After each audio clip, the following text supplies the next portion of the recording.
A different car, but a familiar face back on the track at the Grove. There's no better high. Racing is the highest of highs and lowest of lows. Former World of Outlaws driver Daryn Pittman was back at Williams Grove Speedway on Friday. The last time he was on the track was back in October for the Williams Grove National Open.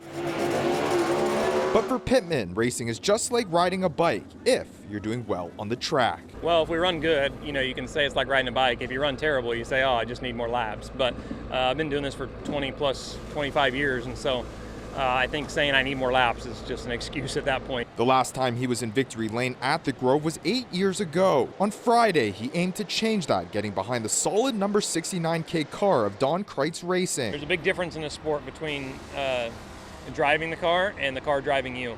And so when you're driving it, it just makes you feel a lot more comfortable, and that's not easy to do. So just hats off to them.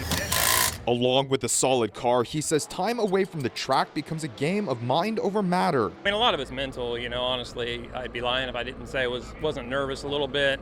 You always have butterflies first race of the year, but when that first race is so, from so long ago, how quick are you going to adapt to the speed? And at the end of the day, it's all about how race car drivers can take going at a really high rate of speed and slow everything down to process what's happening. All while taking in a track that he is certainly familiar with. I've had easily my biggest cheers and biggest boos at this racetrack, and honestly, regardless, it's a lot of fun. Just a race in front of a passionate crowd like Central Pennsylvania has. It's unmatched anywhere else in the country. A competitive feeling he misses most from his full-time racing days. I do miss the competitive side of it. I don't like to show up and not be competitive, and so luckily it is fun if we can show up and compete for wins, and if that stops, then I'll just really retire for good. And let me tell you, competitive would be an understatement for Pittman on Friday. The 45-year-old driver taking the top spot in time trials and won his heat. And when it came to the main event, you could probably guess what would happen.